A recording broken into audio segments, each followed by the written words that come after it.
Tech companies revving their engines when it comes to the future of vehicles, and not just cars. From flying vehicles to an electric trailer, we are getting a glimpse of what we could see on the roads and in the skies in the years ahead. Joining us live this morning is tech expert Greg Nibler. Greg, good morning.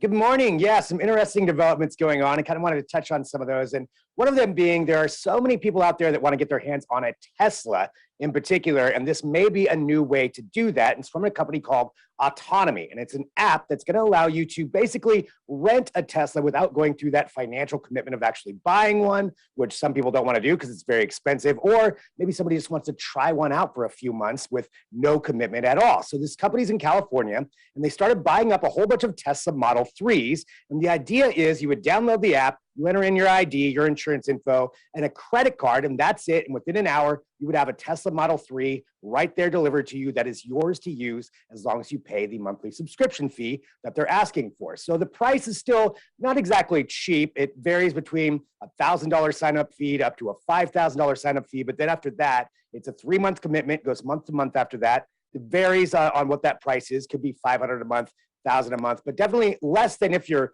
outright buying a Tesla. And this would get them into people's hands to actually try these out. And they think this could be a way that a lot of subscription services could be going when it comes to vehicles, maybe even how we get our vehicles in the future. And again, starting off in California, you've got 100 Tesla Model 3s now, moving to 10,000 by the end of the year, and then expanding to other states. You could see it actually coming up the coast to Oregon soon, but this could be a way for everybody out there who wants to drive a Tesla but can't get one. This could be a new way to do that. Yes, it almost sounds like a short-term lease situation. Yeah. You know, you're leasing the Tesla and keep it as long as you want. Right. Yeah. And it's kind of like that, only without even some of the commitments that are in there too. But I think it's really interesting that it's just a credit card and it just shows up and then you can drive it around for however long you want. But Yeah.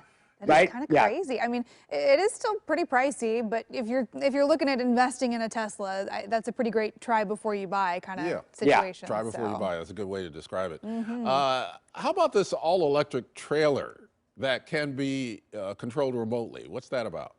Yeah, it's from a company called Thor Industry, and they bought the Airstream line, that classic silver bullet kind of RV trailer that we're used to seeing, and they've updated it now to the E-Stream with some clever marketing. And the way it works is actually on an electric vehicle drivetrain. So it's still a trailer, but the wheels themselves will actually turn along with the towing vehicle, so that kind of reduces some of the drag. They've got a smart hitch that will help control some of the weight distribution on it. But then you get into some of the other cool stuff that I think is pretty neat. So it's all electric. It's got solar panels on the top that will help charge it. And it's got I believe it's an 80 kilowatt per hour battery attached to it that will run once you park the trailer. You're camping, instead of, we've all been camping where you have the RV next to you with the big diesel generator, which I know they're necessary, but sometimes they're kind of loud. And this would be a way to mitigate some of that with just an electric battery that would charge it.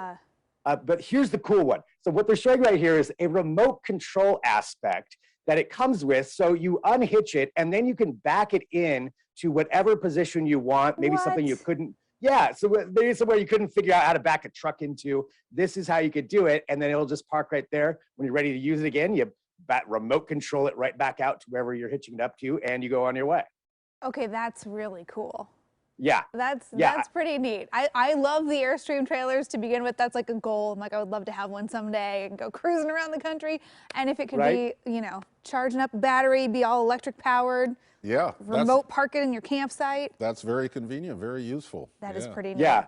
Okay. I definitely want somebody to try it out, though, before I camp next to them and they're running around at night with this thing on remote control. But yeah. Yeah, no, that's I'm officially gee-whizzed on that one. That's a pretty cool idea. Okay, and then from stuff on the roads to stuff in the skies, Ziva is this company doing some personal flying vehicle stuff. So where are they at with all their designs? Yeah, so they're based actually out of Tacoma, and they did a test flight of what they're calling the Zero, and it's an electric vertical takeoff and landing personal flying vehicle that they showcase. It's got a bit of a different look than some of the other ones we've seen. And it's got 4 rotors on it. They say by the time it's completed, this was the demo version with a mannequin in it, that it'll go 160 miles an hour. It'll travel about 50 miles on one charge. And they're saying this could revolutionize not only commuting, but also they're first targeting kind of emergency medical services, where they say you could actually take this thing, fly up and get to really remote locations or somewhere where it's very difficult for rescuers to get to, like say the side of a mountain. You could fly right up to somebody, land right there, and then immediately be there. But on the commuting side, they're saying this is how potentially the future of commuting could go. They even envision having landing pads on the sides of buildings where somebody just flies right up to, you know, their 20th story office and then walks right into work through a gate right there. But they're thinking this is how people could be traveling soon. And there's a lot of companies working on this, but I thought it's kind of a unique, it's an odd looking shape that they've come up with. You know, I don't know if you see a bunch of these flying around the city, but if you can skip traffic, I would be all for taking one of these things. I'm sitting here thinking this looks exactly like a little flying saucer. Yeah, it's a UFO. It does. Yeah. Yeah.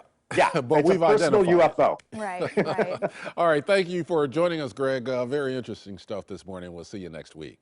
Sounds great. To keep up with the latest tech headlines, be sure to follow Greg on Twitter. He's at Greg Nibbler. Okay.